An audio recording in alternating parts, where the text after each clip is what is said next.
Berjumpa lagi bersama saya Simon Agi Putra. Kali ini saya ingin menjelaskan tentang mekanisme pendaftaran sistem penerimaan murid baru atau disingkat SPMB pada tahun ajaran 2025-2026. Jadi SPMB ini pendaftarannya melalui daring ya dengan halaman websitenya spmb.jakarta.go.id.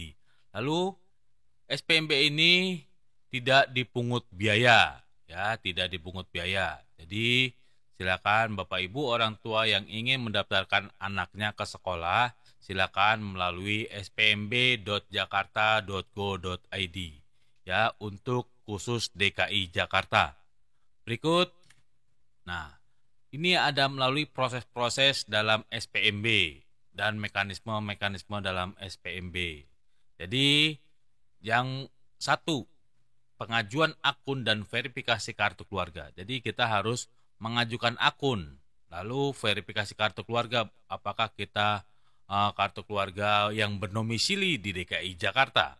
Nah, tahapan pengajuan akun dan verifikasi kartu keluarga.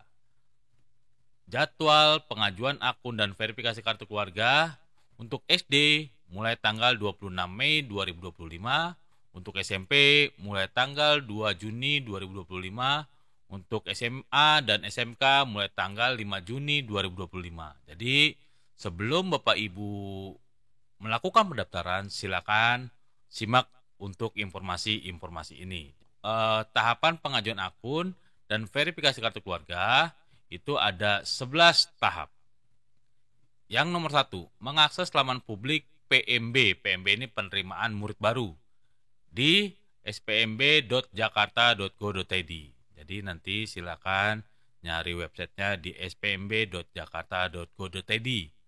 Lalu yang kedua, mengajukan akun dengan klik tombol pengajuan akun sesuai jenjang. Jadi ada jenjang-jenjangnya, di situ ada SD, SMP, SMA, dan SMK. Jadi jangan salah untuk mengajukan akun. Misal anak ibu mau masuk SD, berarti di situ nanti ada SD, SMP, SMA, dan SMK. Jadi Bapak Ibu orang tua klik SD bila ingin mengajukan akun SD atau memasukkan anaknya di SD. Yang berikutnya, yang ketiga, mengisi formulir pendaftaran dan data kependudukan CMB. CMB ini adalah calon murid baru sesuai dengan kartu keluarga asli. Nah, jadi berkasnya itu kartu keluarga asli. Jadi kita harus mengisi formulir ya dari nama lengkap, NIK, nomor kakak, itu yang harus nanti dimasukkan. Berikut yang keempat, memilih lokasi satuan pendidikan untuk tempat verifikasi ajuan akun dan kartu keluarga. Jadi ketika kita sudah mengisi formulirnya, di situ ada lokasi tempat verifikasi ajuan akun. Nah, misal Bapak Ibu dari rumah ke sekolah yang terdekat, lebih dekat dari sekolahan, itu untuk proses ketika nanti kita ingin menginformasikan bahwa minta untuk diverifikasi untuk pengajuan akun SPMB-nya. Berikutnya yang kelima, mengunggah hasil pindaian foto dokumen kartu keluarga asli. Jadi dokumen berkasnya itu kartu keluarga asli di-scan ya, jadi harus yang asli. Berikut yang keenam, mengunggah dokumen yang menunjukkan keterangan peserta didik pada halaman depan rapor atau keterangan tentang data peserta didik, ya, ijazah atau akte kelahiran. Nah, jadi kalau untuk SD itu kartu keluarga dan akte kelahiran, ya, mengunggah dokumen itu. Lalu untuk SMP, SMA, SMK itu rapor atau ijazah, tuh ya. 7. Khusus CMB yang diasuh oleh wali, mengunggah surat perwalian anak di bawah umur. Nah, bila dia tinggal dengan wali, itu harus mengunggah surat perwalian atau penetapan atau putusan pengadilan bahwa dia sudah menjadi anak dari walinya saya, seperti itu. Nomor 8, khusus CMB yang diasuh oleh kakek atau nenek, saudara kandung atau ayah atau ibu dari CMB mengunggah kartu keluarga asli sebelumnya. 9, mengunggah surat pernyataan tanggung jawab mutlak atau SPTJM tentang keabsahan dokumen dari orang tua atau wali CMB. 10, mencetak tanda bukti pengajuan akun yang berisi nomor peserta dan PIN atau token untuk aktivasi. Nanti ketika itu, ini penting, ya, nomor peserta dan PIN atau token itu harus di-save ya, di save di handphone atau di komputer, itu harus save karena itu penting sekali ya. Berikut nomor 11, menunggu proses verifikasi ajuan akun dan kartu keluarga secara daring oleh tim verifikator. Nah, jadi dari nomor 1 sampai nomor 10, bila sudah dilewati oleh Bapak Ibu orang tua sebagai calon murid baru, ini kita tunggu prosesnya, ya kan, kita tunggu proses ajuan akunnya. Jadi makanya itu ketika nanti verifikator sekolah tujuan Bapak Ibu minta verifikasi, itu makanya harus deket. Ketika nanti Bapak Ibu kok ini lama ini ajuan akunnya disetujui oleh verifikator. Nah, jadi silakan datang ke sekolah untuk mohon untuk mengajukan akunnya diverifikasi oleh petugas. Seperti itu. Ini untuk bagian 1. Untuk bagian 2, cek status ajuan akun. Nah, jadi selalu dicek secara berkala. Yang 1, mengakses laman publik PMB, spmb.jakarta.go.id. Jadi kita harus cek di halaman spmb.jakarta.go.id apakah sudah diverifikasi oleh petugas verifikator. Lalu yang kedua, mengecek status verifikasi pada menuju pengajuan akun, pilih cek verifikasi akun dan masukkan nomor peserta dan token. Lalu ketiga, aktivasi PIN atau token. CMB atau orang tua wali yang telah memiliki PIN atau token dan status verifikasinya sudah setujui dapat melanjutkan ke tahap aktivasi PIN atau token pendaftaran. Nah, jadi ketika udah dapat PIN atau tokennya, kita harus segera aktivasi. Karena kalau tidak aktivasi, tetap aja nggak bisa login, ya.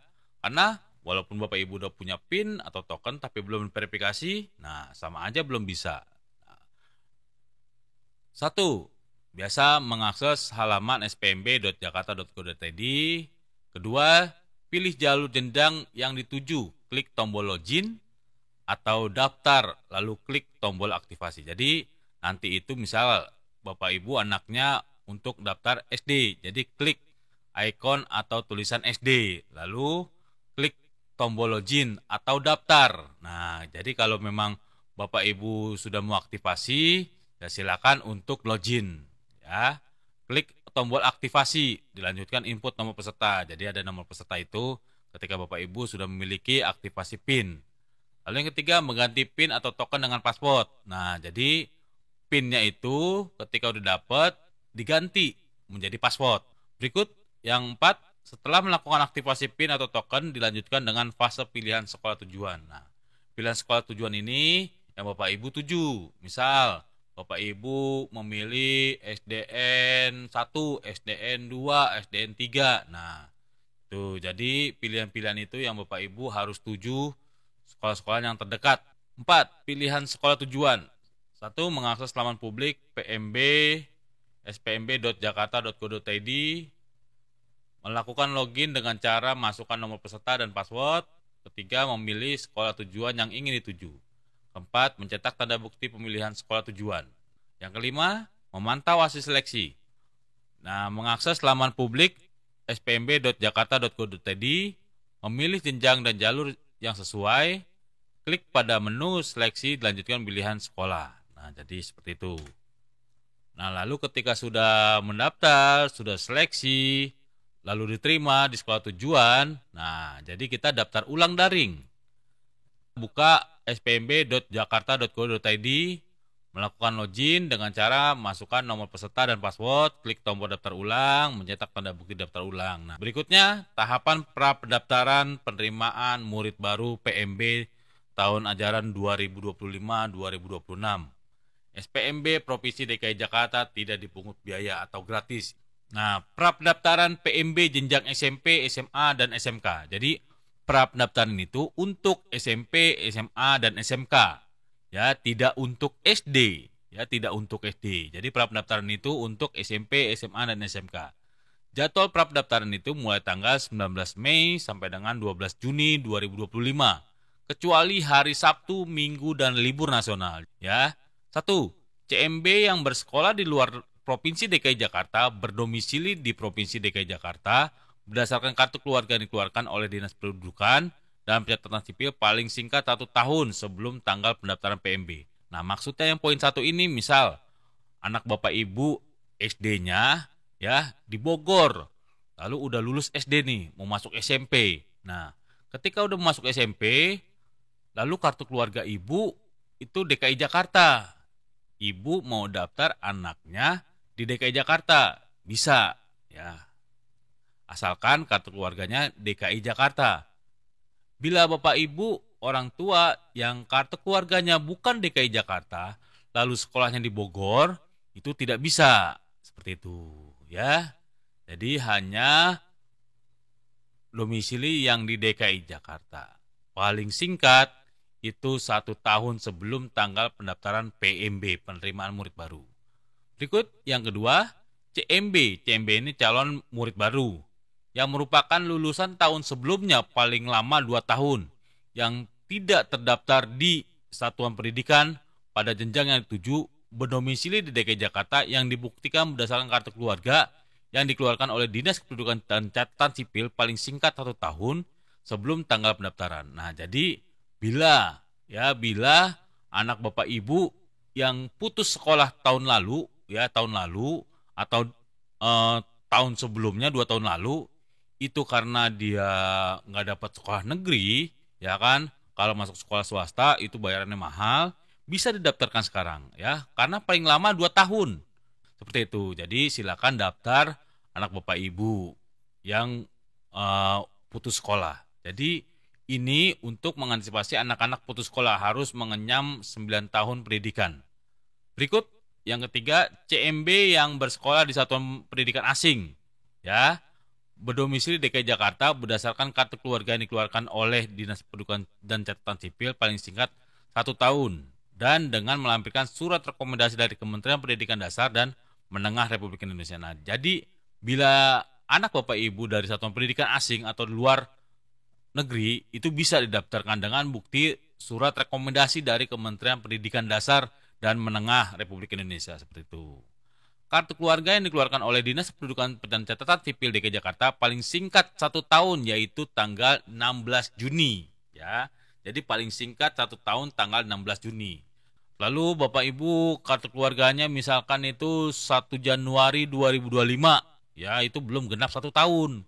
Karena paling singkat 1 tahun yaitu tanggal 16 Juni 2024, ya. 1 tahun yaitu tanggal 16 Juni tahun 2024, seperti itu, ya. Berikut, apabila calon CMB termasuk salah satu kategori di atas tidak melakukan pendaftaran, maka CMB tidak dapat mengikuti pelaksanaan penerimaan murid baru tahun 2025. Jadi harus mengikuti pra pendaftaran, ya, harus mengikuti pra pendaftaran untuk PMB jenjang SMP, SMA, dan SMK.